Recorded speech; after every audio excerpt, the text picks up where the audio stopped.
Hello and welcome to Crosstalk, where all things are considered. I'm Peter Lavelle. The Obama administration and its coalition of the reluctant say they want to degrade and destroy the Islamic State. However, the strategy being played out looks very different. America's war on terror has failed. Is Washington looking for a second chance?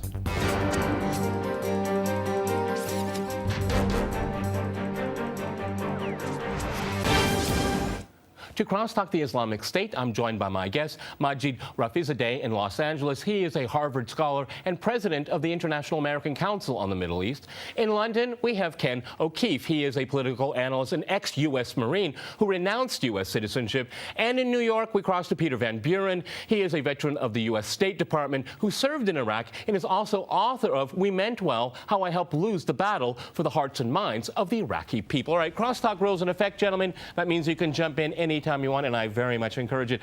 Peter, if I go to you first in New York, I think most people would say the war on terror, i.e. from George Bush, didn't work out too well, if I can put it that way. And, you know, we had Obama wanting to end these stupid wars, and now, go up to the present, to this year, we have the war on terror 2.0. Well, if the first one didn't work out too well, why are we going to try it again? Go ahead. Well, there seems to be a pattern in Washington where when something doesn't work out, the answer is to do it again, but do it more violently at a higher cost with, albeit better, technology. There seems to be no emphasis on results, simply on the process. I think Washington has simply run out of ideas, run out of strategies, and in the midst of a fury to do something, just repeats the mistakes of the past. Look, if you're standing in front of a burning house and the only option you feel available is to throw a can of gasoline in the house, it is better, in fact, to do nothing.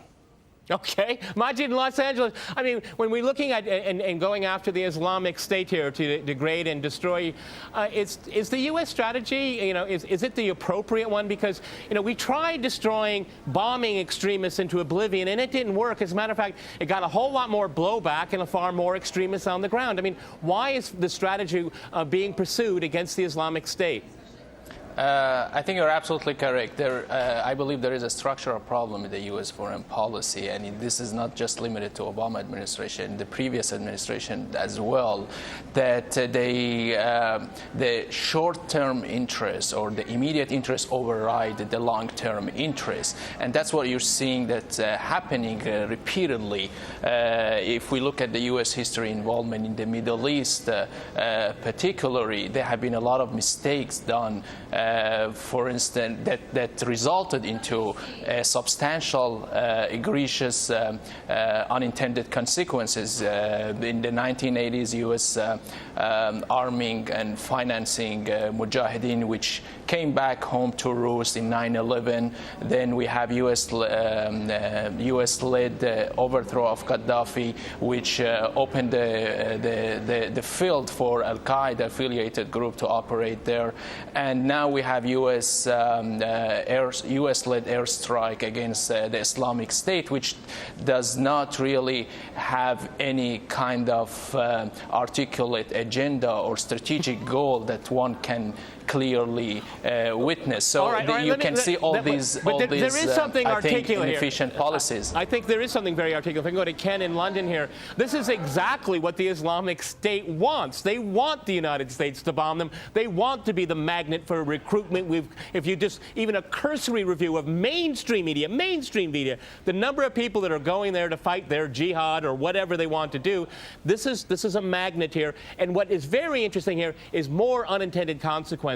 I don't think the Islamic State really cares about that, but it wants the U.S. and its allies to trip into more blunders, and that means creating nonstop, perpetual war in the Middle East.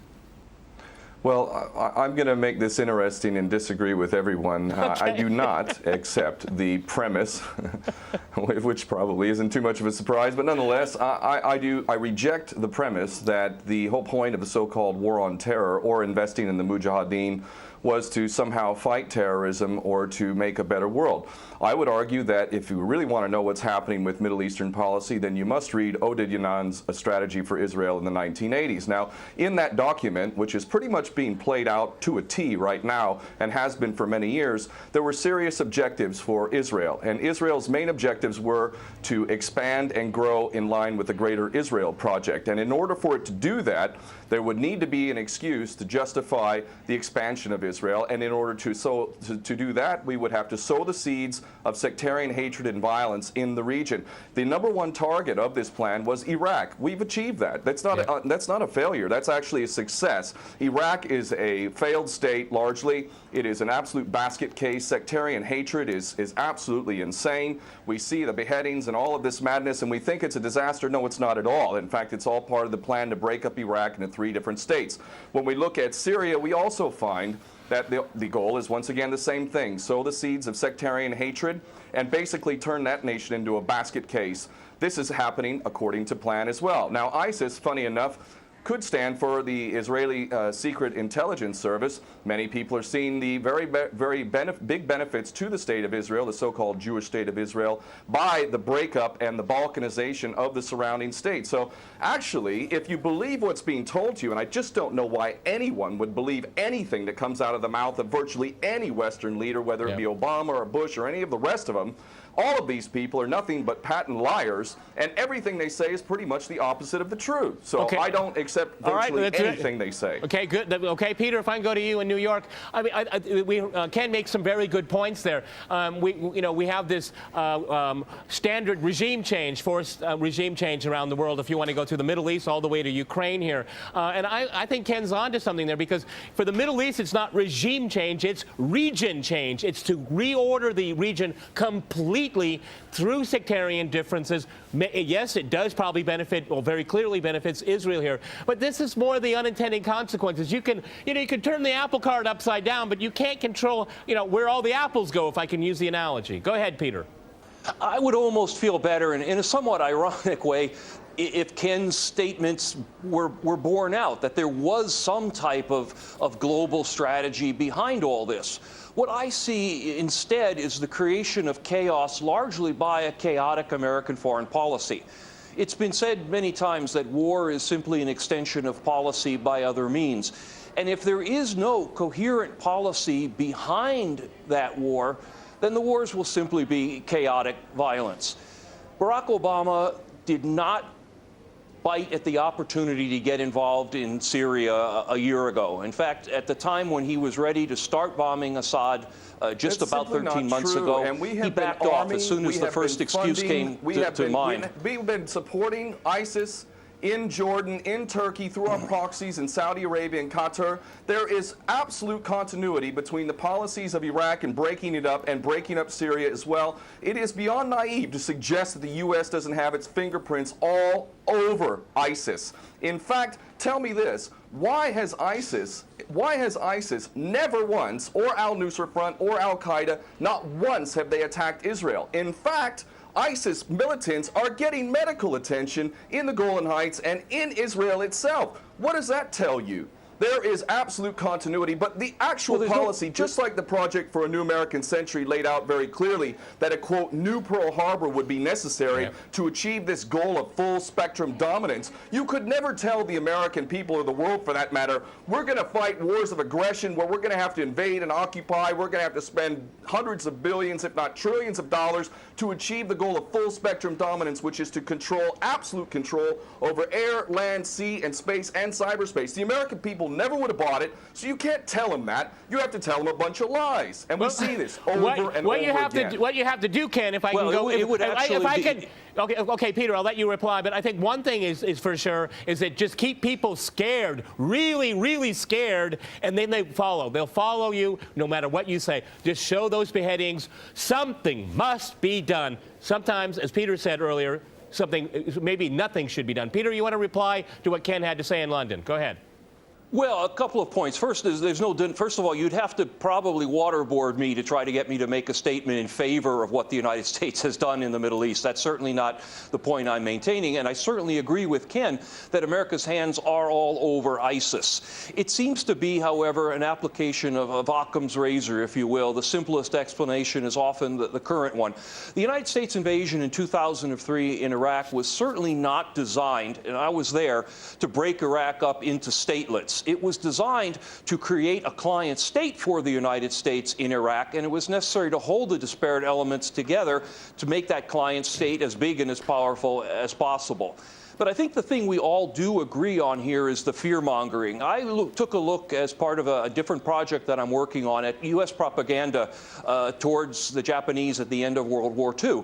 And in fact, word for word, it was almost identical to what our mass media is pushing out today as propaganda. The United States at the end of World War II was using the term holy war to describe the fanatical Japanese who fought simply on the side of their emperor. If you substitute Allah and Islam for emperor, it all tracks. You could simply change the visuals. In fact, you don't even need to alter the visuals. Peter, let me Those jump in. documentaries had beheadings in them. Let me jump in here because I want to go back to our guests in Los Angeles before we go to the break. A lot of people will say that the war on terror 2.0 is actually a war on Islam. How do you respond to that, Majid, in Los Angeles?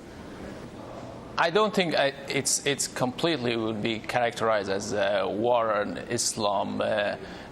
You can see evidences of what the administration is saying, that it's a war on radical Islam or the extremist group. But the fact is that this extremist group emerged as a consequences of, as a result of the inefficient Western interventionist foreign policy in the Middle East, and particularly after the invasion of Iraq. So I don't really broaden it in a picture that it gentlemen, is I have to jump in here. We're going to go to a short break, and after that short break, we'll continue our discussion on the Islamic State. Stay with RT.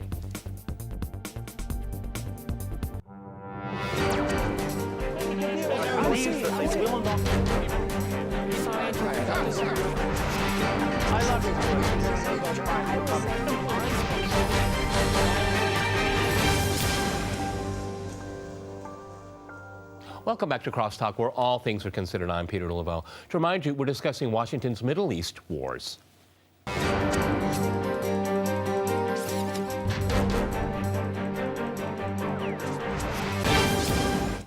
Okay, I'd like to go back to Ken in London. I find the existence of ISIS, which it's being revealed slowly but surely, and I'm going to agree with some comments that you made. I mean, it's almost been midwifed, if I can use a term the administration likes in its foreign policy. And essentially, its first goal is to destroy the state of Syria. That's it. I mean, if we look, we see the strikes that are being made. They're against ISIS, but they're against infrastructure. I mean, a granary doesn't threaten the world. It doesn't threaten anyone. Actually, it feeds people. But somehow that is a terrorist asset that must be destroyed. I find the existence and the midwifing of ISIS to be so very convenient for a number of people. Well, there's simply no question that there must always be a boogeyman. In fact, you're sitting in Russia now. For 50 years plus, we were fighting this Cold War that really was an absolute charade to begin with. There never really was a threat of a Soviet invasion. And for decades, we spent insane amounts of money developing nuclear weapons to the point of really completely, totally collective insanity. And here we sit today in a world that threatens a third world war with a policy that is clearly intended to totally destroy Syria. Let's see what happens. If we take Bashar al-Assad out of the equation in Syria, does anybody with half a brain not understand that that vacuum that's going to be created is going to be a vacuum filled by the most powerful interests there? And who is that right now? Well, that would be our best friends and allies, these little Frankenstein monsters that we create, whether it's Al-Qaeda or Al-Nusra Front or the latest ISIS monster that we've created. Those are the ones that are going to fill that vacuum, and that fits perfectly in line with Oded Yanan's A Strategy for Israel in the 1980s. And if these other two gentlemen haven't read that document, I seriously suggest you do. Another thing that's really worthy of pointing out is the so-called Islamic State is anything but Islamic. And yes, there is a war on Islam. Islam is very understood by many Muslims around the world to be absolutely 100% forbidden for you to forcibly forcibly convert somebody to Islam or kill them. This is totally untrue. Back in the medieval times, when there was Muslim empires, it was an absolute understanding and policy amongst the Muslims who were in charge at that time that those who practiced whatever religion were allowed to continue practicing that religion, and they were not even forced to pay taxes into the Muslim empire itself. However, if people wanted to practice that religion, they would not be able to derive the benefits of the tax system and so on and so forth. The bottom line is no Muslim in their right mind would justify going in and literally executing men, women, and children simply because they don't convert to your religion. These people are not Islamic. They are creations of the monster, which is the empire of the United States and all its cohorts in Israel and England in particular. And this monster is purposely created to justify the continuing insanity of the never-ending war policy, which is really the core of America. And that is exactly why I renounce my U.S. citizenship. This madness cannot be considered anything but the major threat to the world. Okay, Peter, in New York, one of the things we've seen in reference to this war on terror is that, you know, whatever group you in power, I don't care what label you put on it, it's hard to turn them off. And this is what I worry about, is that I agree what we heard. I mean, if Assad goes, I mean, what makes you think it's going to be better? I've never understood that argument here. But, you know, you have to look at the Saudis and the Gulf countries that have been feeding this quote-unquote monster. I like that word. How do you turn this, you know, you turn off the money? I don't see that happening. I don't see that Saudi Arabia has any interest in pursuing an American agenda. It pursues its own interest. And that can be applied to Israel as well. What I worry about is that, you know, it just continues to unseat and destroy everything that is stable in the Middle East. Not that I'm, you know, would be unhappy to see the Saudi regime go. You know, you've hit on the exact point. If you want to look at Syria's future, all you have to do is glance over at what happened in Libya. Yeah. The United States removed one regime and replaced it with essentially nothing. It created a power vacuum that resulted in Benghazi, resulted in the flow of arms all across northern Africa and into Syria as well. As far as the Saudis, and we see it most clearly these days with the Turks, the United States horribly fails to understand that each of these countries has its own interests. Some of those interests overlap with what the United States is trying to do. Take a look at the fact that America is now acting as Iran's air force on the ground in Iraq. But we don't understand the difference between occasional overlapping interests and the broader strategic goals. That is what bites us in the rear end every single time in the Middle East, and I shake my head watching it unfold in front of us today in both Syria and Iraq, and I wonder what will happen next. Which will be the next domino, to use a phrase from the Vietnam War era, extremely generous to these psychopaths who are running the world right now, to say that they're just making mistakes. Okay, I agree, Ken. Let me go to Los Angeles here. I try to be polite. Okay, it's a family show. Okay, let's go to Los Angeles here. We heard about the United States functioning essentially as Iran's air force in dealing with ISIS. How do you feel about that? Because, you know, the Americans just have this thing with Iran, you know, and they just can't let it go. They can't let it go. This is an opportunity to change history. Do you think there's going to be any smarts in Washington to say, look, we can work with these people. They have a commitment to see this ISIS be put under control, degraded, and destroyed. Do you think the Americans will ever get to the point and say, yes, we can work with the Iranians? We know they are, but they won't be honest with us. Yeah, I think there are a lot of contradictions when it comes to U.S. foreign policy towards Iran, particularly, for instance, the arms embargo, which doesn't have to do anything with the nuclear issue. And if you want Iran to really, Iran is the only country that you can see in the Middle East that is fighting with the Islamic State, putting troops on the ground. So if you want this country to fight really with the Islamic State, so why do you impose other arms embargo on the country? So there are a lot of, I think, contradictions. But if I can add a point just to what your guest said, I agree that there is some kind of effort to demonize Islam, but I think the war is really more on resources and it's more geopolitics, and whatever is really furthering U.S. national interest, that's what the administration would follow, because you see the administration is ally with, I mean, some of the most powerful Muslim Islamic governments in the region. So I think there is an effort to demonize Islam in the mainstream media, particularly in the Western media. But when it comes to U.S. foreign policy or Western foreign policy, it's been always what is in their national interest rather than the interest of the people in the region. And you can see now the airstrike, the coalition airstrike is really hurting mostly the civilians on the ground. The number of refugees has increased, and this is several civilians have been killed, and what they call unintended consequences of the war. And these are already reported in Reuters news agency. So it's I think at the end of the day, are Syrian people who are really suffering in the middle. Okay, Ken, where do we go from here? Because from Washington and Langley, it just it probably looks like a computer game with their drones and all of that there. But I mean, to what extent? What I'm thinking about is the ultimate regime change, and that's going to be the Gulf countries here, because you can't turn these people off. They have their arms. It's remarkable. Everybody in this conflict has the same arms. Everybody's buying them from one or a few countries here. I mean, this is a really closed network here. But, the Saudis better be worried, because they're creating something that's going to go after them, because a lot of people say that they don't represent Islam. It's no mistake in my mind that the Islamic State calls itself the Islamic State, because Saudi Arabia doesn't live up to its reputation. Go ahead.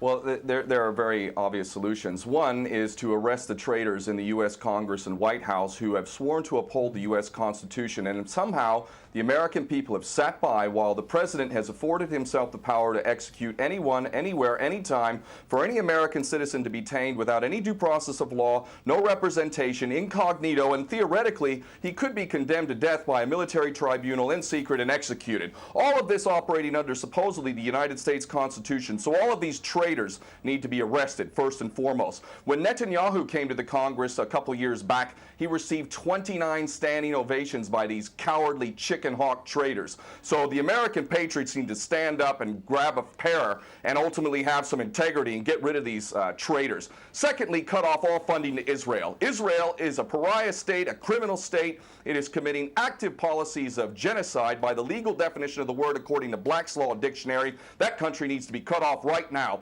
All of their attention needs to turn inward. Stop your little empire endeavors and full spectrum dominance and all of this sort of madness. Start taking care of your infrastructure back home. Start taking care of the American citizens who have worked their whole lives and now find themselves wondering how they're going to keep a roof over their head. All of that is very obvious and very sensible. Or America can continue to decline into an absolute total pariah state, hated and resented around the world, and maybe bring the whole world into World War III. I would prefer that we do the former instead of the latter, but ultimately we need some serious change in government, and that means getting rid of these traitors. Okay, Majid, what's it going to take in Los Angeles? What's it going to take for the United States to change its foreign policy? Because I think all of us here have agreed that it's not making any kind of progress. It keeps repeating the same mistakes over and over again with the wrong array of allies. Well, I don't think, the military and the corporations' interests are so embedded in U.S. Foreign policy that I'm not really optimistic that it's going to fundamentally change. But I will have to add one thing to what your guest said. I think what should be done is also stop, supporting countries like Saudi Arabia, Qatar, and being allied with these countries, which are one of the major factor in emergence of the Islamic State, Jabhat al-Nusra, or other. I got 20 seconds left. I want to go to Peter in New York. Groups. Peter, I want to give you the last 20 seconds. Go ahead, in New York. The way to solve the problems in the Middle East are through regime change. The way I differ is that the regime change should take place in Washington, not somewhere else. Excellent ending to this program. Thanks to my guests here in Los Angeles, New York, and in London. And thanks to our viewers for watching us here at RT. See you next time. And remember, crosstalk rules.